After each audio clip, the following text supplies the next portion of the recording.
बिस्मिल्लाहिर्रहमानिर्रहीम। अस्सलातु वस्सलाम अला मुहम्मद रसूलुल्लाह सल्लल्लाहु अलैहि वसल्लम। रब्बि इश्रह ली सदरी यस्सिर ली अमरी वहलुल उक़दति मिन लिसानी यफ़क़हू क़ौली। मुझसे पहले मेरे दोस्त फाजिल मुक़र्रिर ने पाकिस्तान की मौजूदा सियासी सूरत हाल पर एक गहरी नज़र डाली, लेकिन मैं पाकिस्तान की तारीख़ी हकीकतों की तरफ इनको ले जाना चाहता हूँ। पाकिस्तान की तारीख़ी हकीकतें क्या हैं?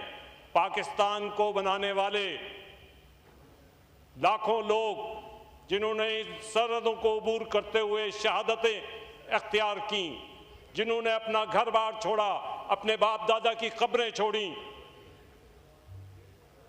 अपनी जायदादें छोड़ी, अपने वसाइल छोड़े, ख़ानदान तकसीम हो गए, वो पाकिस्तान की बुनियादों में वो लहू है जो आज पाकिस्तान को लेकर चल रहा है। आज पाकिस्तान जिस बात की गम्माज़ी करता है, पाकिस्तान की तकसीम, हिंदुस्तान की वारदात और आज मोदी हुकूमत, ये तमाम की तमाम जिस अंदाज में पाकिस्तान की तरफ देख रही हैं, लेकिन दुनिया एक दूसरे अंदाज में पाकिस्तान की तरफ देख रहा है। पाकिस्तान आज जिस मुकाम पे खड़ा हुआ है, हमारी माशी सूरत हाल उसमें एक बहुत बड़ी हर्डल है। और आज भी मैं समझता हूं कि हमें पूरी तरीके से कम हमने अपने दफाई महाज पर बहुत अच्छी तरीके से पेशकदमी की है, लेकिन हमारा माशी महाज आज भी हम फ़ख्र के साथ दुनिया में नहीं खड़े हो सकते। बेहतरी ज़रूर आई है, लेकिन उस बेहतरी के बावजूद हम ये नहीं कह सकते कि हमारी माशी तरक्की वैसे ही है जैसी होनी चाहिए थी। मैं थोड़ा सा माशी मामलात पर इसके तारीखी पस मंज़र की तरफ जाऊंगा। पाकिस्तान ने इब्तदाई 20 बरसों में तरक्की पजीर और मुनज़्ज़म मईशत की बुनियाद रखी। 5 साला मनसूबा सनती जोन और इदारे जैसे स्टेट बैंक, PIDC, FBR जो साबका CBR कायम हुआ। 1955 से 1970 तक हमारी तरक्की की शरह 6% रही। 6% तरक्की की शरह थी हमारी, लेकिन 1972 में नेशनलाइजेशन के जरिए जब बैंकों, सनतों, तालीमी इदारों, तिजारती शोबों को रियासत ने अपने कंट्रोल में लिया, तो उसका नतीजा सरमायादाराना बदली, निजी शोबे का इनकला और पैदावारी सलाहियत की तबाही की सूरत में आया। हुआ ये कि ये सब नेशनलाइजेशन के ज़रिए से मुल्क के अंदर जो एक खास तबका था जो इन्वेस्टमेंट करता था, उसको मसाइल का शिकार होना पड़ा और बड़े पैमाने पर दौलत हमारे मुल्क से बाहर जाना शुरू हुई। इस सारी सूरत हाल के नतीजे के अंदर पाकिस्तान माशी तौर पर मुस्तकिल, आप उठा के देख लीजिए, तकरीबन 1990 के बाद प्राइवेटाइजेशन की पॉलिसी लाई गई। उसके बाद कुछ थोड़ा बहुत इस्तेकाम की सूरत नज़र आई।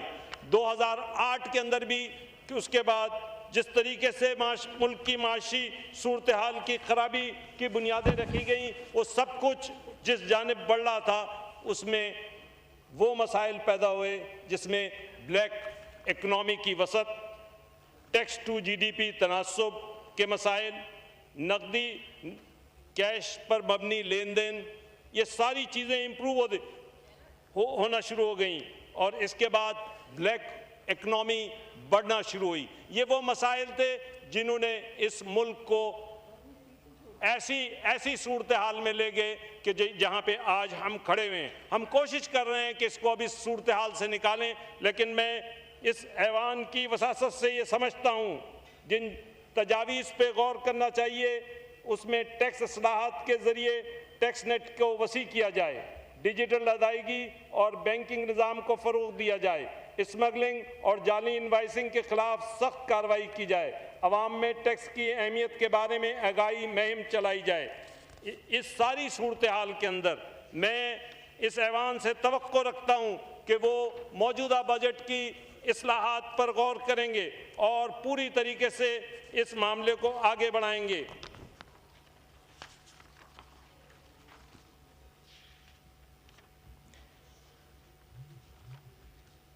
मैं कुछ तजावीज़ भी पेश करना चाहता हूं जिस पर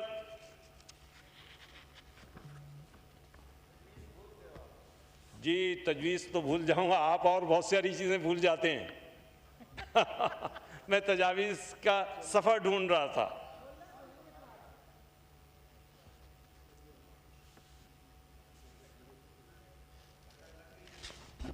नज़र तो लगेगी, नज़र तो पुरानी लगती रही है।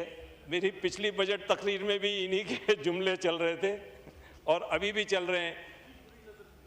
इतनी बुरी तो नज़र लगेगी।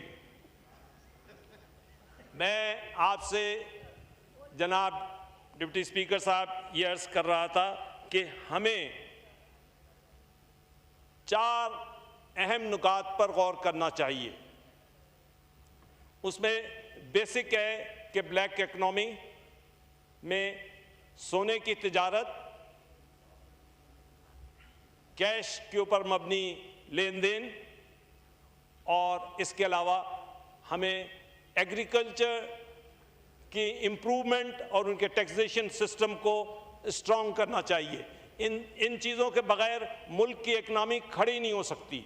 हमारी 30 से 40% इकनॉमी एग्रीकल्चर की है। अब आप सोचिए कि ना हम गंदम पैदा कर रहे हैं, ना कपास पैदा कर रहे हैं, ना हम अपनी इंडस्ट्री को कोई सपोर्ट दे रहे हैं। ऐसी सूरत हाल के अंदर ये ज़रूरी है कि हम चीज़ों को देखें। एक और चीज़ की तरफ जो मैं तवज्जो दिलाना चाहता हूँ, ये पावर सेक्टर रिफॉर्म्स का एक किताबचा आज हमें दिया गया। मैं इसको गौर से देख रहा था। इसमें कराची के बारे में, के इलेक्ट्रिक के बारे में रिफॉर्म्स पर कोई एक लफ्ज़ मौजूद नहीं है, एक लफ्ज़ मौजूद नहीं है। इसके बाद मैं आता हूं जनाब, हमने शैडो बजट पेश किया था। इस शैडो बजट के अंदर हमने बाकायदा इन तमाम इश्यूज़ को एड्रेस किया है। इसके अलावा हमने एडवाइजेस भी दिए हैं, हमने पूरी तरीके से इस पे काम किया है और हम वाहिद पार्टी हैं जो हर साल शैडो बजट ज़रूर पेश करते हैं, अपनी मारूज़ात किसी फॉर्म में पेश करते हैं, सबके सामने पेश करते हैं। और इसमें ख़ास तौर पे हमने मेंशन किया है support for industrial and exports. देखिए, एक्सपोर्ट्स के बगैर पाकिस्तान की तरक्की जामिद रहेगी। हम मेनली डिपेंड कर रहे हैं अपने लोगों की रेमिटेंसेस के ऊपर। उन रेमिटेंसेस की बुनियाद पर हम बहुत कुछ आगे बढ़ गए हैं। एक और मसले की तरफ मैं तवज्जो दिलाना चाहूँगा कि ये तकरीर थी जनाब वफाकी बजट पर, औरंगजेब साहब की तकरीर थी।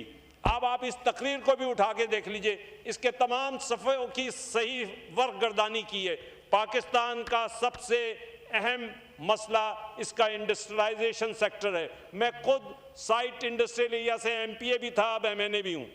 आप वहाँ पर इंडस्ट्री बंद है, इंडस्ट्री 400 से ज़्यादा इंडस्ट्रीज पानी और बिजली की वजह से बंद पड़ी हुई हैं। किसी चीज़ का, इंडस्ट्री का कोई सब्जेक्ट ही इसके अंदर इन्होंने डिस्कस नहीं किया है अपनी तकरीर के अंदर। आप सोचें कि इन इश्यूज़ की तरफ हम कैसे तवज्जो दिलाएं। हम हुकूमती बेंचों में बैठे हैं और हम अपोजिशन की बात कर रहे हैं। ज़रा सोचिए इस बात को कि हम इनकी तकरीरों पे बात कर रहे हैं, इन तमाम चीज़ों पे अपार्ट फ्रॉम दैट कि जिसमें मैं समझता हूँ माशी तरक्की ज़रूर किसी एक स्टेज तक पहुँची है, लेकिन जो इश्यूज़ हैं उस पर काम होना है।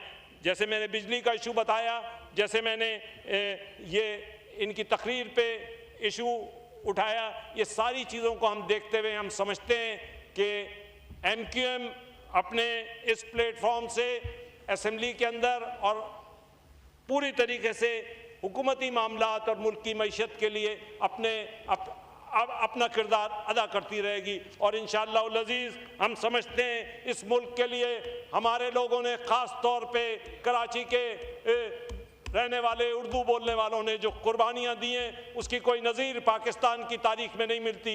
अभी